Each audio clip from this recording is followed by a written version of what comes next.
ठीक। Good afternoon student. जैसे कि पिछले लेक्चर में हमने फिक्स एंड मोमेंट के बारे में पढ़ा था, यानी कि ma plus M B equal to -2a/L। दूसरा कंडीशन था मेरा ma plus 2mb equal to -6ax/L। ठीक। आज हम करेंगे स्टार्ट, नया पार्ट है मोमेंट डिस्ट्रीब्यूशन। यानी कि मोमेंट डिस्ट्रीब्यूशन में क्या है कि कोई भी बीम, चाहे वो कंटिन्यूअस हो चाहे वो फिक्स कंटिन्यूअस हो, मोमेंट को कैसे डिस्ट्रीब्यूट किया जाए। अब जैसे फॉर एग्जांपल जैसे लेते हैं, कोई मान लो कोई ब्रिज है, ब्रिज का कोई भी स्पैन है, लोड इस पे कुछ ना कुछ आएगा, चाहे वो इंपैक्ट लोड हो चाहे वो तुम्हारा यूडियल पोर्शन हो। ठीक। अब ये जो मोमेंट है इसको कैसे डिस्ट्रीब्यूट होगा, इसका मोमेंट इस सपोर्ट पे जाएगा और इसका मोमेंट इस सपोर्ट पे जाएगा, यानी कि हाफ मोमेंट इधर गया और हाफ मोमेंट इधर गया। यानी कि किसी भी सेक्शन पे, चाहे वो तुम्हारा 1 मीटर हो चाहे वो 2 मीटर हो, मोमेंट क्या डिस्ट्रीब्यूट हो रहा है वो। यानी कि हर इंटरवल पे अगर इसको ग्राफिकली रिप्रेजेंट किया जाए, तुम्हारा x इक्वल टू 0 रखें तो क्या हो मेरा 0 होगा तुम्हारा। 1 रखेंगे तो कुछ ना कुछ मोमेंट आएगा, वो मोमेंट क्या है तुम्हारा डिस्ट्रीब्यूट करेगा। यानी कि हर सेक्शन पे मोमेंट क्या है मेरा, वो डिस्ट्रीब्यूट हो रहा है वो। ठीक। और डिस्ट्रीब्यूशन क्या रहा है, जो भी उसका मोमेंट है सपोर्ट का, वो सपोर्ट का मोमेंट हाफ अपने ऑपोजिट मेंबर को ट्रांसफर करेगा वो। ठीक। जिसमें ये सिंपल है, हमारे को कंटिन्यूएशन बीम दे रही है, इसका मूवमेंट कहां जाएगा, इधर डिस्ट्रीब्यूट होगा, और इसका मूवमेंट क्या होगा मेरा, इधर डिस्ट्रीब्यूट होगा। तो बीच में क्या है तुम्हारा, बीच मेरा कोई मूवमेंट नहीं आएगा। जब मूवमेंट नहीं आया तो क्या है मेरा, ये 0 हो गया। अब इसका मूवमेंट कहां जाएगा, उसके दूसरे स्पैन पे जाएगा। तो यहां भी क्या हो गया मेरा, मोमेंट 0 हो गया। इसका मोमेंट और इधर गया, इधर ट्रांसफर हुआ, यह क्या मेरा 0 हो गया। यानी कि हर सपोर्ट पे देखा जाए तो जो भी क्या होगा, मोमेंट 0 होगा, लेकिन मोमेंट रहेगा। ठीक। लेकिन वो ऑपोजिट होगा वो, चाहे वो क्लॉकवाइज हो चाहे वो एंटी क्लॉकवाइज। सपोज यहां पे मान लो +5 है तो यहां पे क्या हो गया मेरा, -5, 0 हो गया तुम्हारा ये। ठीक। अगर यहां पे वैल्यू बढ़ गई, 15 और 5 आ गया, तो क्या तुम्हारा ये जो ज्वाइंट है अनसेटिस्फाइड है, और ये जो सपोर्ट है, सपोर्ट क्या मेरा कोलैप्स हो जाएगा वो। ठीक। दूसरा चीज होता है, मेन होता है कैलकुलेशन पार्ट। अगर कैलकुलेशन में कहीं मिस्टेक हुआ तब भी तुम्हारा ज्वाइंट सेटिस्फाइड नहीं हो पाएगा वो। अगर कुछ गलत वैल्यू रखोगे तो क्या मोमेंट डिस्ट्रीब्यूट हो रहा है, भाई इसका मूवमेंट यहां गया, इसका मूवमेंट यहां गया, इसका मूवमेंट इधर जाएगा, उसका मूवमेंट जाएगा। तो जो मेरा मूवमेंट होगा, अगर वो मूवमेंट मेरा गलत हुआ तो क्या हर डिस्ट्रीब्यूट कर रहे हैं, ऑपोजिट सेक्शन पे जा रहा है, ऑपोजिट मेंबर पे जा रहा है वो। तो जो मेरा गलत मूवमेंट है वो गलत स्पैन पे जाएगा वो। जब टोटल में ऐड करेंगे, ठीक, ऐड करने पे क्या है मेरा ज्वाइंट सेटिस्फाइड हो जाएगा वो। ठीक। सपोज यहाँ पे 5 की मान लो, यहाँ पे -10 हो गया और +10 आ गया, लेकिन एक्चुअल में जो स्ट्रक्चर है, ठीक, मूवमेंट कितना होनी चाहिए मेरी, 5 होनी चाहिए वो, लेकिन यहाँ पे क्या मूवमेंट तुम्हारा 10 हो गया तुम्हारा वो। जो मेरा गिवन स्ट्रक्चर है, उस गिवन स्ट्रक्चर के हिसाब से सपोर्ट पे मेरा कितना मूवमेंट होना चाहिए। अगर वो कहीं गलती होगा तो गलती भी सम करेंगे तब भी क्या मेरा बैलेंस हो जाएगा तुम्हारा वो। लेकिन यहाँ पे क्या है, स्ट्रक्चर कोलैप्स हो जाएगा वो, क्योंकि जो स्ट्रक्चर का लोडिंग है उसके हिसाब से सपोर्ट पे मेरा 5 आ रहा है वो, लेकिन कैलकुलेशन करने के बाद मिस्टेक होने के बाद वो 10 आ गया तुम्हारा, तब भी तुम्हारा स्ट्रक्चर कोलैप्स हो जाएगा, लेकिन ज्वाइंट पर सेटिस्फाइड हो गया वो। लेकिन गिवन स्ट्रक्चर के हिसाब से क्या हुआ, मेरा स्ट्रक्चर अनसेटिस्फाइड होगा तुम्हारा वो। ठीक ना। इसको हम कैसे डिस्ट्रीब्यूट करेंगे, कैसे करेंगे कैलकुलेशन, इसके बारे में बाद में बताएंगे। अभी फिलहाल जो कुछ उसके न्यूमेरिकल पोर्शन है उसके बारे में डिस्कशन हम करेंगे वो। आप लोग सभी लोग लिखें। पहला पॉइंट है रिलेटिव स्टिफनेस। रिलेटिव स्टिफनेस, इसको डोनेट करते हैं स्मॉल के से। इसी में लिखो, relative stiffness is defined, relative stiffness is defined as the ratio of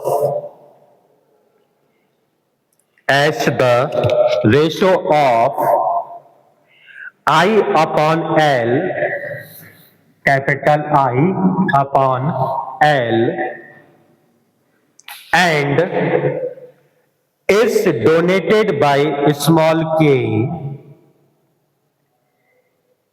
is donated by small k, the relative stiffness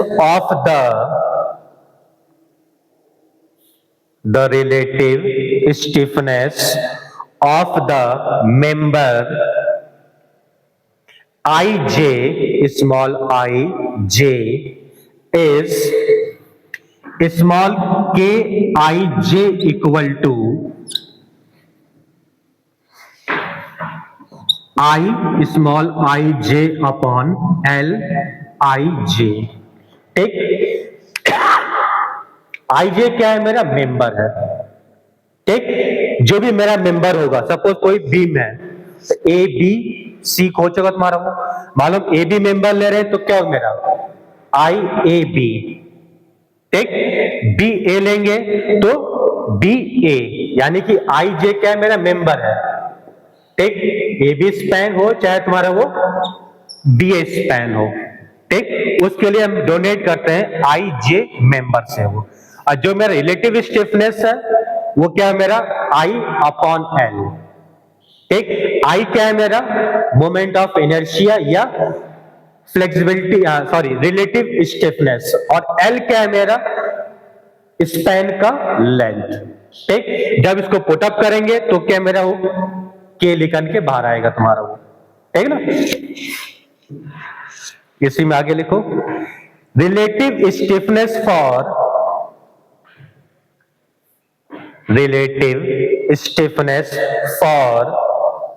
continuous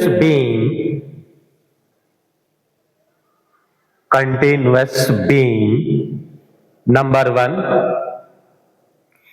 when the far end, far दूर, FAR far end is fixed, then relative stiffness 4EI upon L, 4EI upon L. Next, when the far end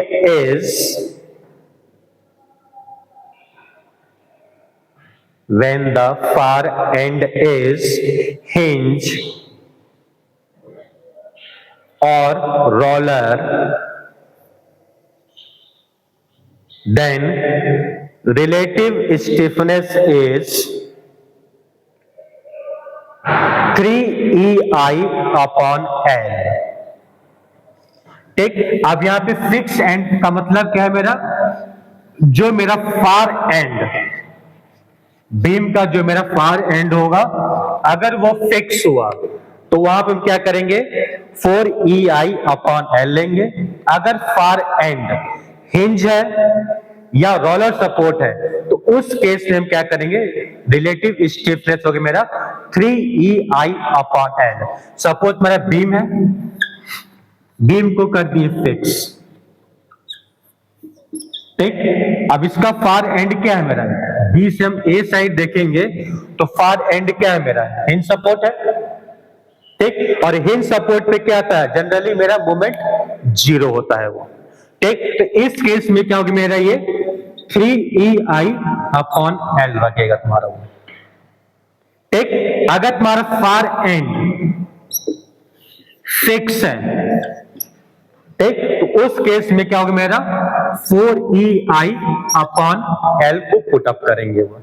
अब ये 4EI 3EI कहां से आएगा वो, ठीक, क्योंकि slope है। जब हम स्लोप जनरली देखते हैं, जब स्लोप क्रिएट होता है तो क्या होता है मेरा 4EI थीटा अपॉन L, और इसका हाफ इधर डिस्ट्रीब्यूट होता है, तो यहां पे क्या हो मेरा 2EI थीटा अपॉन एल। ठीक, अगर हम इस साइड से देखेंगे तो यहां पे क्या होगा मेरा 4EI थीटा अपॉन एल, और यहां पे क्या होगा मेरा 2EI theta upon L. Theta क्या है मेरा यूनिट रोटेशन है, तो वहां पे इसको क्या करेंगे अज्यूम हम 1 कर लेंगे हमको। ठीक, तो यहां पे क्या आ गया 4EI upon L, 2EI upon L, 2EI upon L, 4EI upon L. Suppose हम इसको ए और बी मान ले रहे हैं, मार्क कर ले हम, नहीं तो इंक होगा, इंक लेते हैं ना।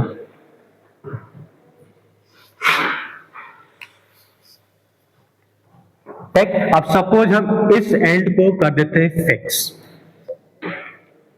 अगर इसको भी एंड को फिक्स करेंगे तो कोई दिक्कत नहीं है, सेम चीज वही रहेगा। अगर इसको एंड को हम हिंज कर देते हैं, ठीक, तो यहां पे क्या मेरा 0 होना चाहिए, तो 0 करने क्या करेंगे 2EI थीटा अपॉन एल, ये हम कर सकते हैं। ठीक, अब ये क्या है मेरा प्लस में है, तो ये क्या है मेरा माइनस में होगा।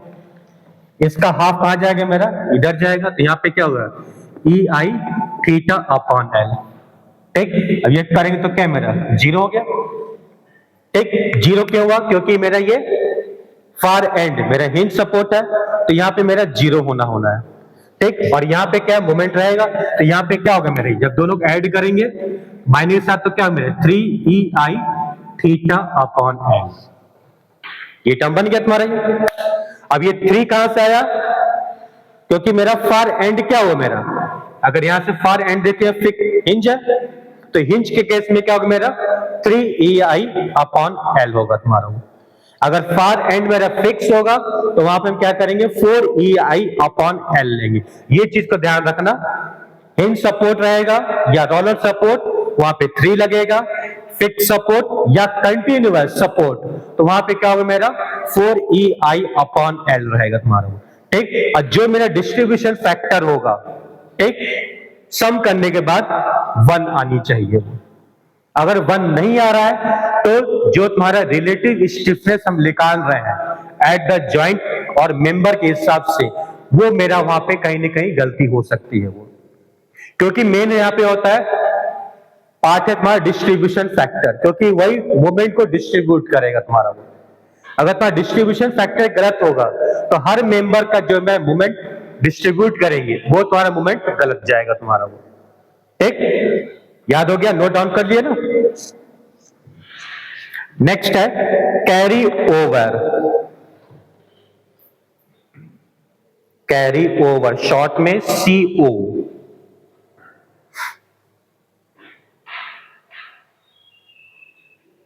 Carry over is the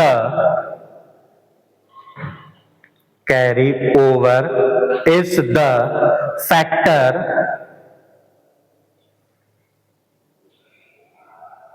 which is to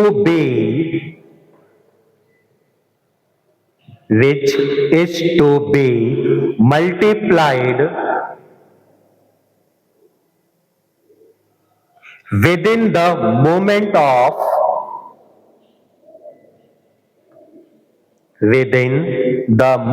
of one and two get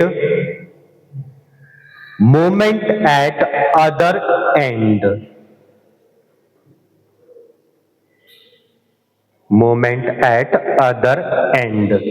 ठीक, कैरी ओवर क्या है मेरा मोमेंट को कैरी करना। ठीक, कैरी कितना मेरा मोमेंट आया, और जो मेरा मोमेंट है वो क्या कैरी कर रहा है, और मल्टीप्लाई करने के बाद वो अपने अदर मेंबर को या अदर ज्वाइंट को क्या कहेगा मोमेंट को वो ट्रांसफर करेगा तुम्हारा। नेक्स्ट है COM, carry over moment.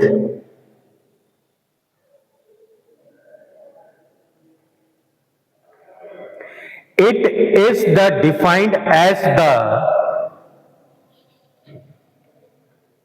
It is defined as the movement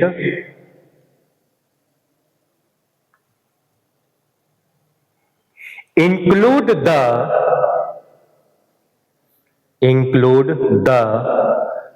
fixed end of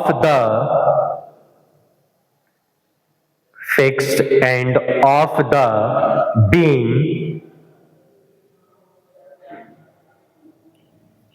by the action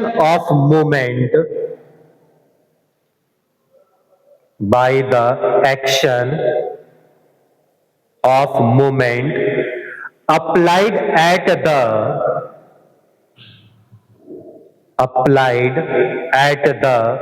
other end,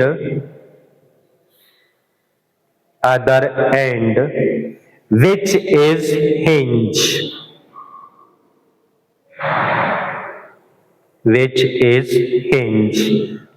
Next, distribution factor.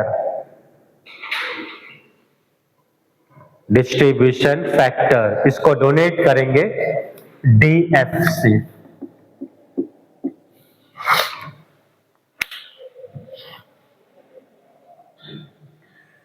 The distribution factor for a member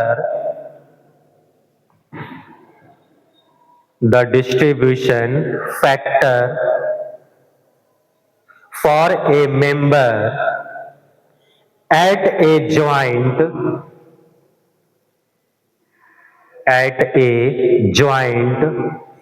is the ratio of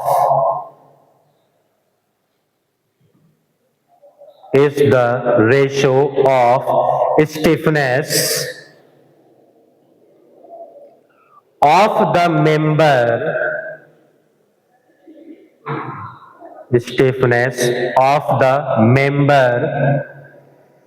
to the total stiffness at the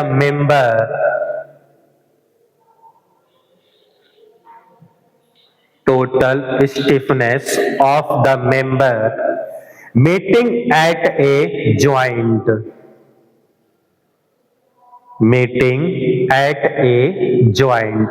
ठीक, distribution क्या है मेरा?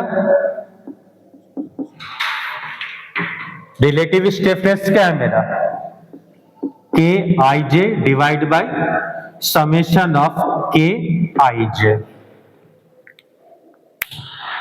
यानी कि stiffness divide by total stiffness at the member. एक distribution factor के लिए हमको मिनिमम 2 मेंबर चाहिए. 2 मेंबर रहेगा तभी तुम्हारा डिस्ट्रीब्यूशन फैक्टर बनेगा, नहीं तो नहीं बनेगा. ठीक, 2 से ज्यादा भी होगा कोई दिक्कत नहीं है, लेकिन जो मिनिमम ज्वाइंट्स होनी चाहिए वो 2 ज्वाइंट होगा, तभी वो डिस्ट्रीब्यूशन फैक्टर बन पाएगा. ठीक है ना? नेक्स्ट लिखो, limitation of moment distribution. Limitation of moment distribution.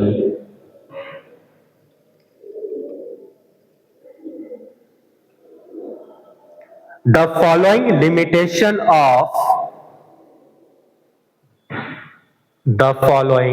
limitation of MDM, short में moment distribution MDM, as number 1, MDM is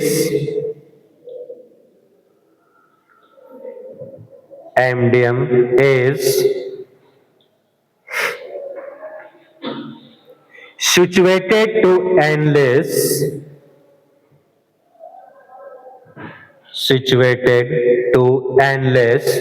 continuous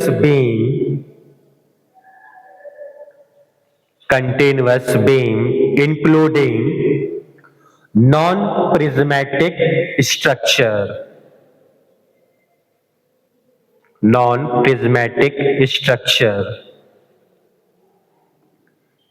Next, the method present the method present some difficult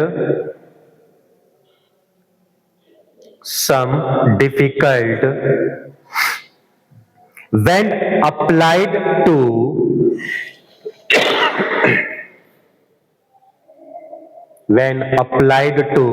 rigid frame, especially when the frames are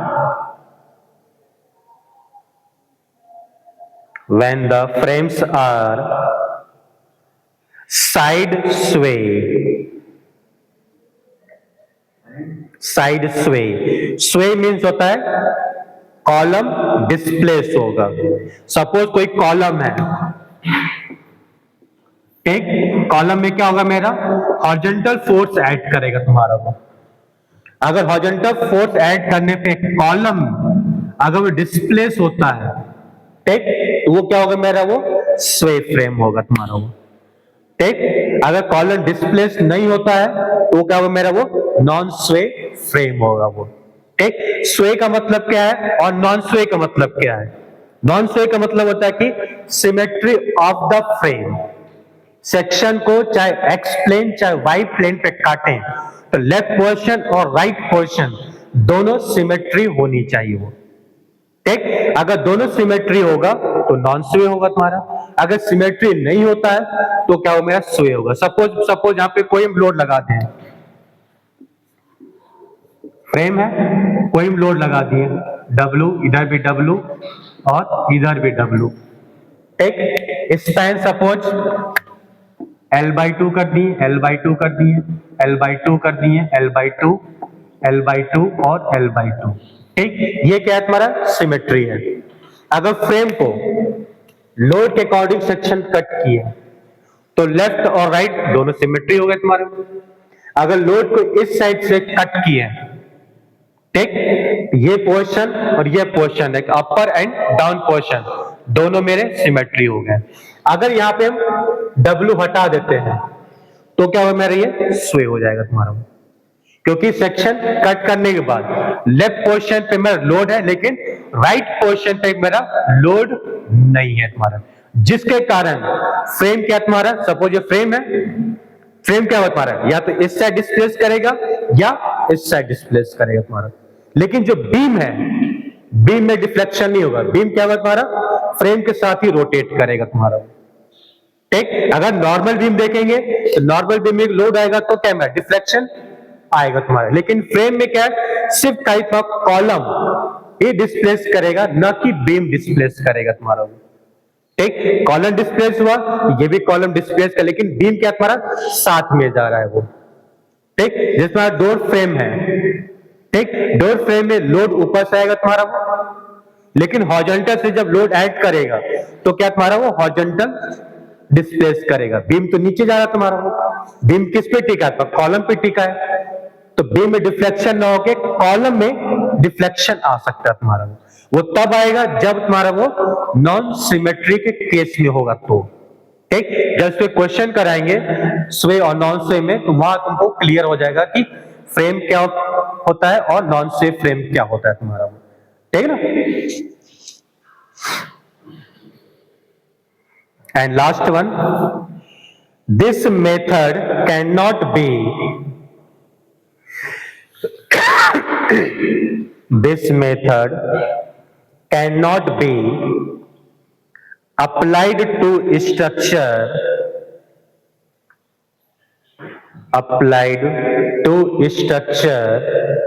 with indeterminate hinge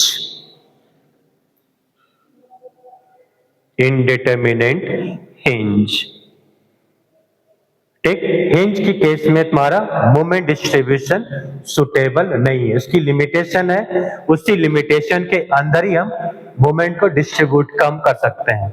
suppose तुम्हारा दोनों and condition क्या है, मेरा hinge support है।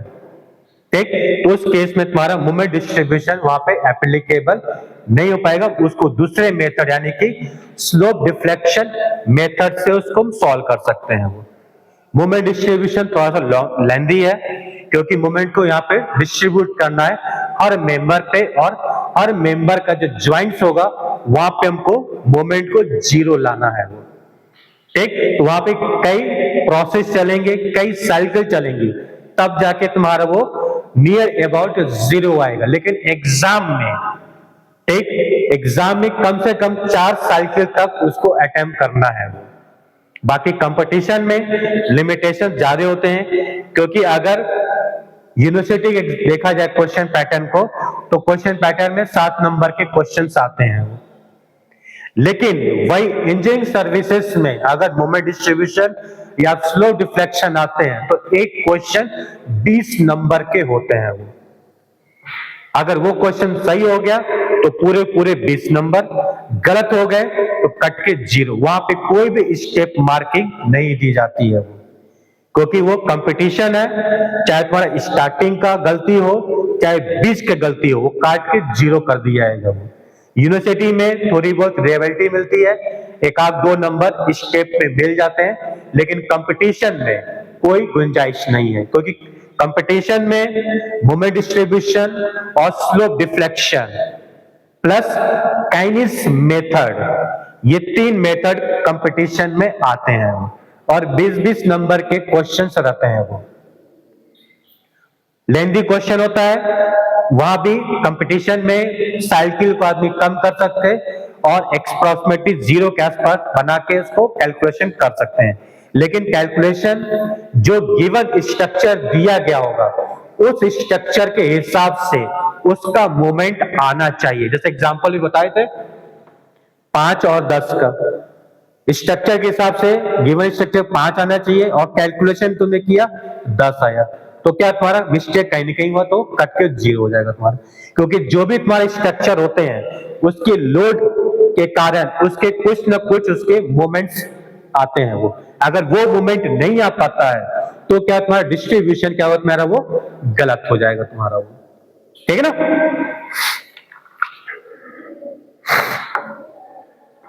अब एक question लेते हैं बिल्कुल सिंपल का, ताकि करने में भी आसानी रहे।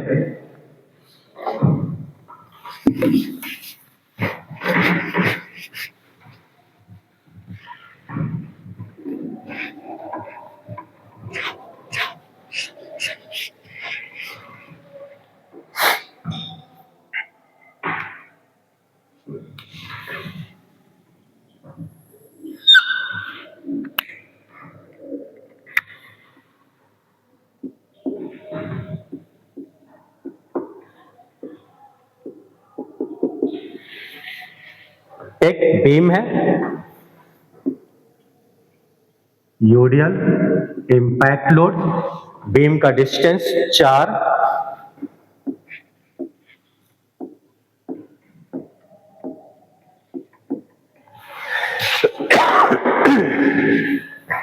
यूडियल 10 kN पर मीटर, और इंपैक्ट लोड है जो मेरा 50 kN का है। A B C एक कंटिन्यूअस बीम है, A कैमरा फिक्स है और C and camera hinge support हो, और बीच में B सपोर्ट कैमरा हो, कंटिन्यूअस है।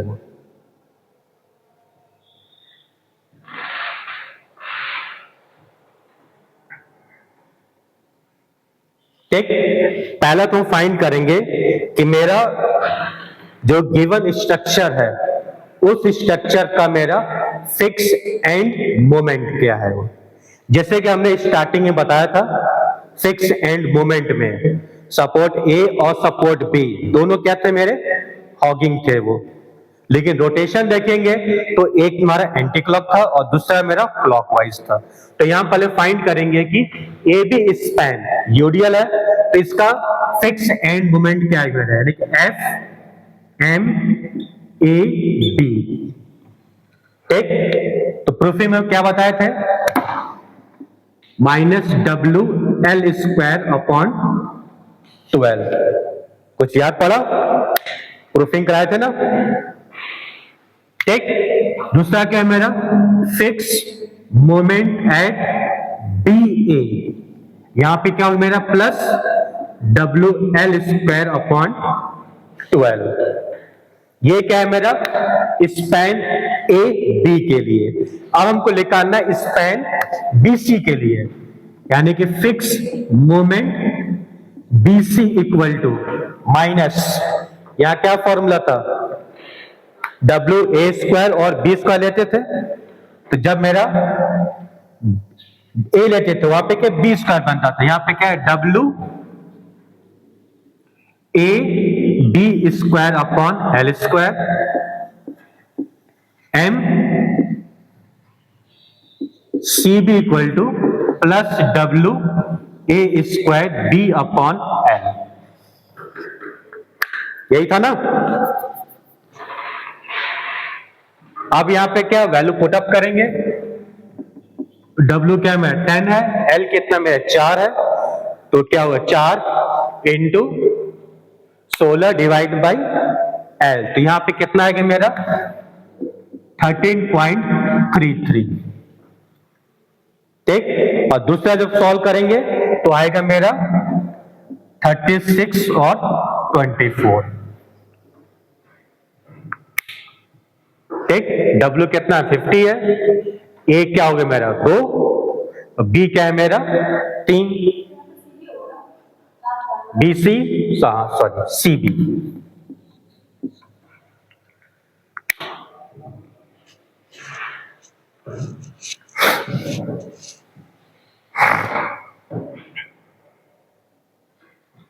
राइट डन हो गया, सही आ रहा कि नहीं आ रहा।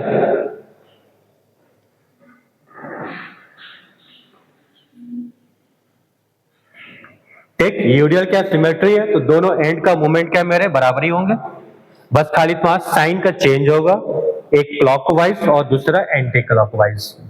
क्योंकि यहाँ पे क्या है, अगर रूफिंग में क्या था मोमेंट ऐसे जा रहा था वो, ठीक, तो दोनों केस में क्या था हॉगिंग था, लेकिन यहाँ पे रोटेशन देखेंगे तो ये क्या है मेरा एंटी क्लॉकवाइज है और ये क्या है मेरा क्लॉकवाइज है। ठीक, यहाँ पे देखेंगे क्या है मेरा एंटी क्लॉकवाइज और यहाँ पे देखेंगे क्या है मेरा क्लॉकवाइज।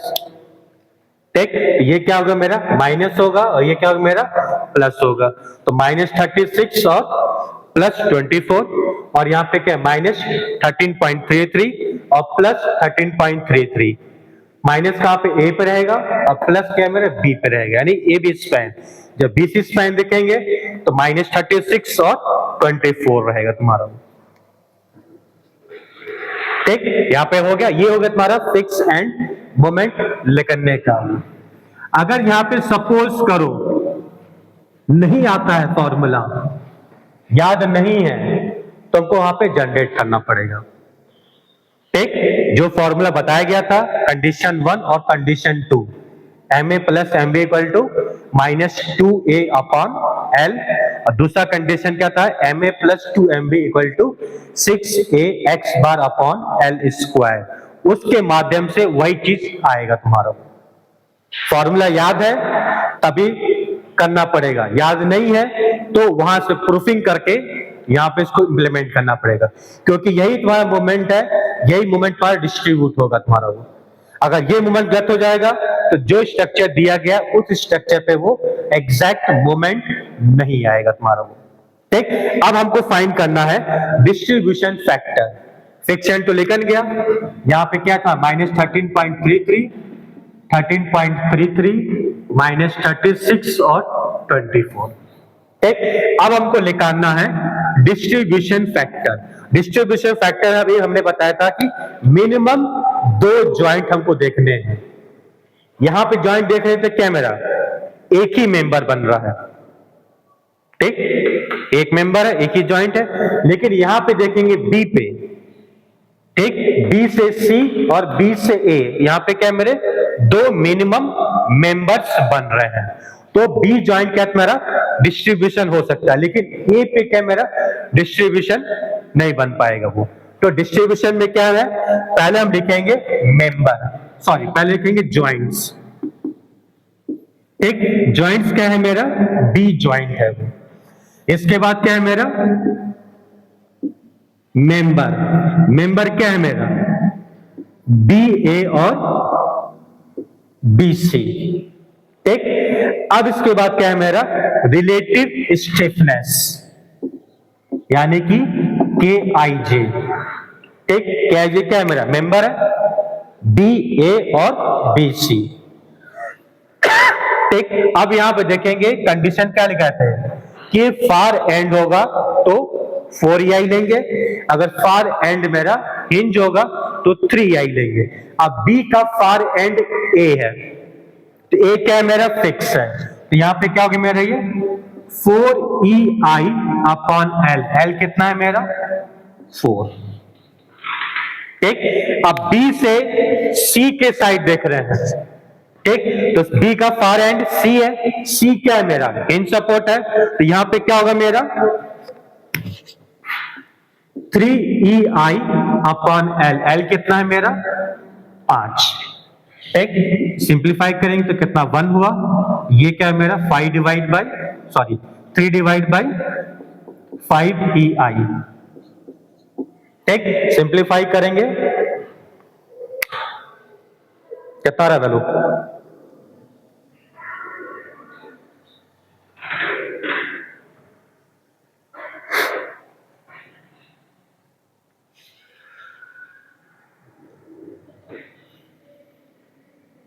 ठीक, क्या सम कर सकते नहीं कर सकते। अब इसके बाद क्या है मेरा टोटल स्टिफनेस। ठीक, अब क्या करेंगे दोनों को ऐड कर देंगे तो यहां पे क्या होगा मेरा ये 8/5 एक EI, दोनों का ऐड किए 1 है, यहां क्या है 3/5, 5 + 3 8/3, तो टोटल स्टिफनेस क्या है मेरा 8/5 EI।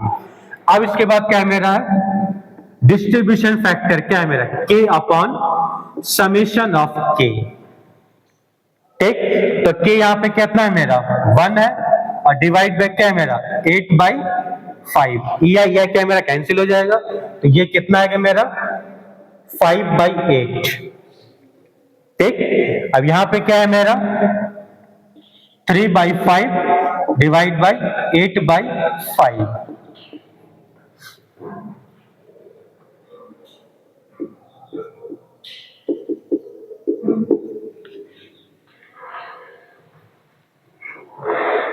ठीक, सॉल्व करने पे ये आएगा मेरा 0.625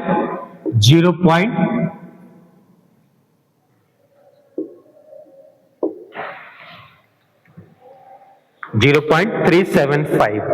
ठीक, अब यहां पे देखो, अब ये दोनों का ऐड करेंगे तो क्या होगा मेरा ये 1 आ जाएगा तुम्हारा ये। ठीक, यानी 0.65 और 0.375 को ऐड करेंगे तो डिस्ट्रीब्यूशन शुड बी 1। अगर 1 आ रहा है तो डिस्ट्रीब्यूशन फैक्टर सही है, 1 नहीं आ रहा है तो डिस्ट्रीब्यूशन फैक्टर में कहीं ना कहीं गलती होगी तुम्हारी वो। ठीक, राइट डन हो गया। अब जो इसका कैलकुलेशन पार्ट है, ठीक, जो मेरा स्ट्रक्चर है उसी स्ट्रक्चर के नीचे ही स्टार्ट करेंगे हम वो, क्योंकि इसका कोई टेबुलर फॉर्म नहीं है वो, तो स्ट्रक्चर के नीचे ही हम इसको स्टार्ट करेंगे। ठीक, पहला क्या है मेरा है जॉइंट्स लिखेंगे। जॉइंट्स क्या है मेरा A, B और C। ठीक, इसके बाद मेंबर क्या होगा मेरा AB, BA, BC और CB। ठीक, मेंबर हो गया। अब इसके बाद क्या होगा मेरा डिस्ट्रीब्यूशन फैक्टर। ठीक, डिस्ट्रीब्यूशन फैक्टर क्या है मेरा, जब फिक्स सपोर्ट होगा तो वहां पे क्या है मेरा 1 ही होना चाहिए, कंटिन्यूअस होगा तब भी मेरा 1 होगा तुम्हारा, तो यहां पे डिस्ट्रीब्यूशन फैक्टर क्या होगा मेरा 1 हो जाएगा। और यहां का डिस्ट्रीब्यूशन फैक्टर क्या है मेरा हिंज है, तो यहां पे क्या हो मेरा 0 हो जाएगा तुम्हारा। ठीक, अब बचा तुम्हारा जॉइंट बी पे में 2 आए थे, एक था मेरा 0.625, 0.375। ठीक, ये हो गया मेरा डिस्ट्रीब्यूशन फैक्टर। अब इसके बाद क्या मेरा है, फिक्स एंड मोमेंट। ठीक, ए बी कितना था मेरा, -13.33 प्लस 13.33 -36 और 24। ठीक, लेकिन यहां पे क्या है, एंड कंडीशन क्या है मेरा, हिंज है, तो यहां हमको मोमेंट को जीरो करना पड़ेगा, यानी इसको बैलेंस करना पड़ेगा। ठीक, तो यहां पे हम क्या करेंगे, मोमेंट को बैलेंस करेंगे। सपोर्ट एक है मेरा फिक्स है, कोई बैलेंस नहीं होगा, लेकिन यहां पे क्या, इसको बैलेंस करना है, तो यहां पे क्या करेंगे, -24। ठीक, -24 ऐड करेंगे तभी तो बैलेंस हो, जीरो हुआ तुम्हारा वो। ठीक, बैलेंस करने के बाद इसके बाद क्या होगा मेरा, कैरी ओवर। ठीक, यहां पे कोई बैलेंस नहीं हुआ, यहां कोई कैरी नहीं, लेकिन यहां पे बैलेंस कर रहा है, जिसका कैरी कहा जाएगा मेरा, हाफ जाएगा, क्योंकि डिस्ट्रीब्यूट कर रहे हैं, तो हाफ क्या होगा मेरा, ये -12 हो गया। अब इसके बाद क्या करेंगे, टोटल कर सकते हैं, तो यहां पे कितना होगा मेरा, ये -13.33 13.33 -48 और ये क्या होगा मेरा, 0। ठीक, 36 और 12 कितना हुआ, 48 हुआ, तो -48 13.33 0। ठीक, इन सब पर 0 हो गया। अब ये तो एग्जैक्ट मोमेंट तो है ना, बी क्या है तुम्हारा, बैलेंस हुआ नहीं हुआ ना। अब इसको क्या करेंगे, यहां पे बैलेंस करेंगे हम। ठीक, ये क्या है मेरा टोटल, इसके बाद करेंगे बैलेंस। ठीक, इस मेंबर में हम कितना मोमेंट ऐड करें कि मेरा ये 0 हो जाएगा। ठीक, -13.33 और -48, ये मोमेंट हुआ ना, ये 36 और ये तुम्हारा बैलेंस मोमेंट, बैलेंस किया ना। यहाँ पे हिंज सपोर्ट 24 है, बैलेंस के क्या, तो -24, इसका कैरी कहा जाएगा, इसके ऑपोजिट, भाई इसका ऑपोजिट मेंबर ही है, इसका ऑपोजिट क्या है, इनफाइनाइट है, तो ये क्या इधर भी जाएगा, तो -24 तो 0, तो यहाँ पे कोई सपोर्ट नहीं है, तो 0 हो गया तुम्हारा वो। तो ये हो गया, जब दोनों को ऐड करेंगे तो क्या है मेरा, 24 और -24 0 हो गया, 36 और 12 48, यहाँ पे क्या है 13.33, यहाँ पे 13.33। अब यहाँ बी ज्वाइंट को हमको बैलेंस करना है। ठीक, इसमें हम कितना मोमेंट ऐड करें कि 0 हो जाए। ठीक, -48 है तो हम प्लस ही ऐड करेंगे, तभी तो 0 होगा तुम्हारा। तो जो मेरा प्लस मोमेंट होगा, ठीक, विथ साइन के साथ मल्टीप्लाई बाय डिस्ट्रीब्यूशन फैक्टर। ठीक, बैलेंस मोमेंट हुआ, इसको मोमेंट से मल्टीप्लाई करेंगे तो क्या तुम्हारा ये 2 मोमेंट आएंगे तुम्हारे वहां। ठीक ना, यानी कि जो तुम्हारा मोमेंट आएगा वो 34.67। ठीक, ऐड करेंगे तभी तुम्हारा 0 होगा तुम्हारा, मल्टीप्लाई विद डिस्ट्रीब्यूशन फैक्टर किए तो वैल्यू कुछ आएगी तुम्हारी वो। इसके बाद हम क्या करेंगे, इस मोमेंट का कैरी यहां जाएगा। ठीक, बैलेंस है तो बैलेंस का उसका कैरी भी जाएगा तुम्हारा वो, इसका कैरी कहां जाएगा, हाफ यहां जाएगा, और इसका कैरी हाफ यहां पे जाएगा। लेकिन यहां पे क्या तुम्हारा इन सपोर्ट है, तो यहां पे इसका हाफ डिस्ट्रीब्यूट नहीं होगा, यहां पे 0 पे 0 रहेगा। इसके बाद बी पे देखो कोई मूवमेंट नहीं हुआ, ठीक ना, जब कोई मूवमेंट नहीं है बैलेंस करें तब 0 होगा, 0 मल्टीप्लाई डिस्ट्रीब्यूशन करेंगे तब 0 होगा तुम्हारा, कैरी करेंगे तब भी 0 होगा, यानी तुम्हारा ये क्या एक साइकिल में कंप्लीट हो गया। अब इसके बाद क्या है मेरा टोटल फाइनल मूवमेंट। अब इसको ऐड करेंगे तो यहां कुछ वैल्यू आएगी, इसको ऐड करेंगे तो यहां पे कुछ वैल्यू आएगी, इसको ऐड करेंगे तो यहां कुछ वैल्यू आएगी, यहां पे ऐड करने पे मेरा 0 हुआ तुम्हारा ये। ठीक, जब ऐड करने के बाद देखो ज्वाइंट पे क्या मेरा दोनों वैल्यू सेम होंगे, बट वो ऑपोजिट होगा तुम्हारा वो। ठीक है ना, अब इसका हमको बीएमडी प्लॉट करना है, तो ये माइनस है, ये प्लस है, तो यहां पे क्या करेंगे रोटेशन देखेंगे। ठीक, ए पे माइनस है तो ये ऊपर जाएगा, बी क्या मेरा प्लस है, यहां से क्लॉकवाइज है, ये ऊपर जाएगा। सी देखेंगे नेगेटिव है तो यहां से ऊपर जाएगा, और यहाँ पे 0 तो 0 को 0 होगा तुम्हारा। तो जो इसकी बीएमडी प्लॉट होगी,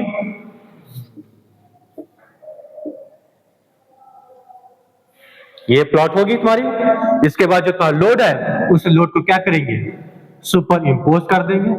तो ये तुम्हारा हो जाएगा फाइनल उसका बीएमडी, ठीक है ना।